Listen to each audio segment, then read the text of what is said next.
The Lord be with you. And with your A spirit. reading from the Holy Gospel according to Matthew.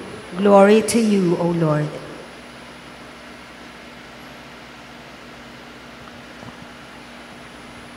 Jesus said, "Woe to you, scribes and Pharisees, you hypocrites! You pay tithes of mint and dill and cumin, and have neglected the weightier things of the law, judgment and mercy and fidelity. But this you should have done without neglecting the others. Blind guides who strain out the gnat and swallow the camel. Woe to you, scribes and Pharisees, you hypocrites! You cleanse the outside of cup and dish, but inside they are full of plunder and self-indulgence.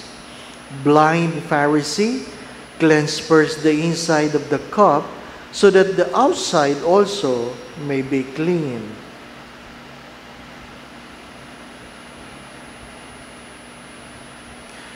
The Gospel of the Lord. Praise to you, Lord Jesus Christ.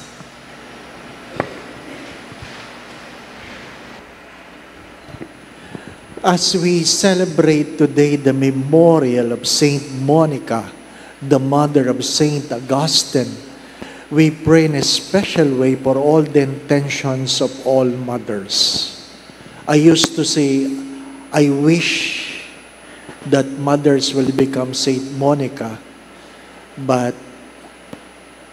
we don't wish, we hope. We hope that mothers will become like Saint Monica.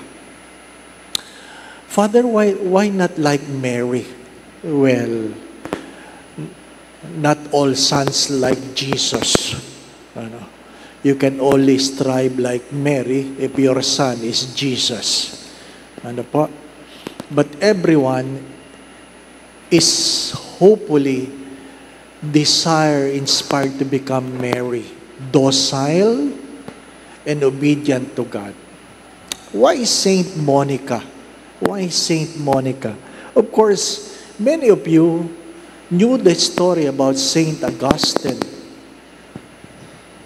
How rebellious, how sinful.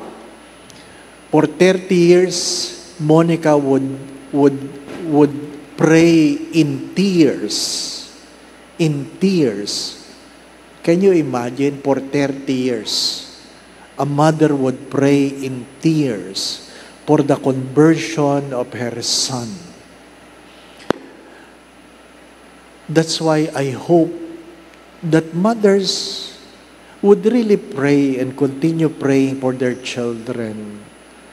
That you never submit to the prostration because your children are not changing their hearts. Pag may nanay na nagrereklamo tungkol sa anak at sasabing hindi nagbabago, Father, ang aking tanong, 30 years mo na bang pinagdadasal? Wala pa naman, di po ba? No?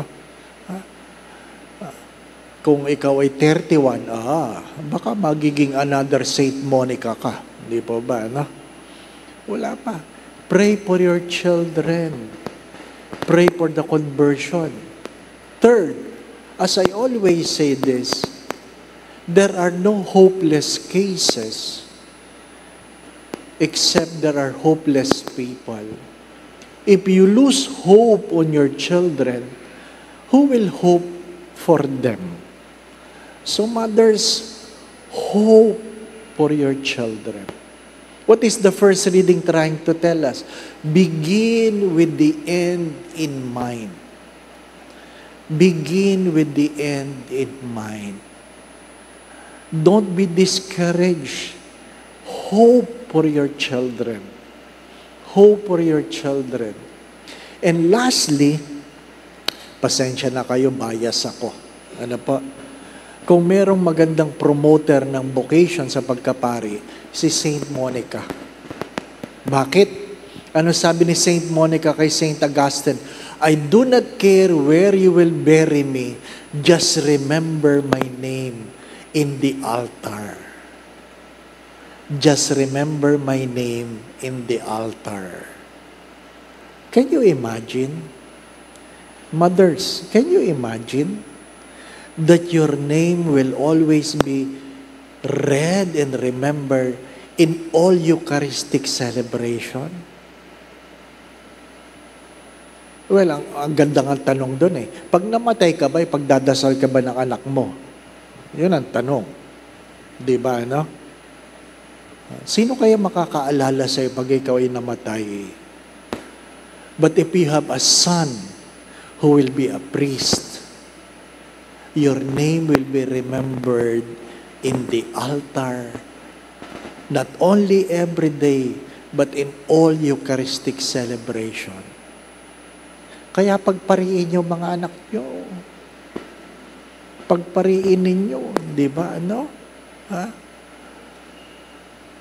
Yung mga may boyfriend dito na mabait, masipag, madasalin, sabihin mo, magpari ka. Oo.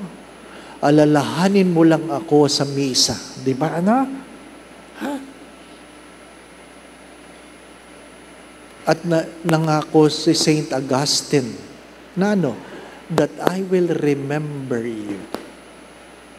So when Augustine becomes saint, Monica became a saint. Monica became a saint. Again, that's the reason why I hope all mothers will become like Saint Monica. Amen.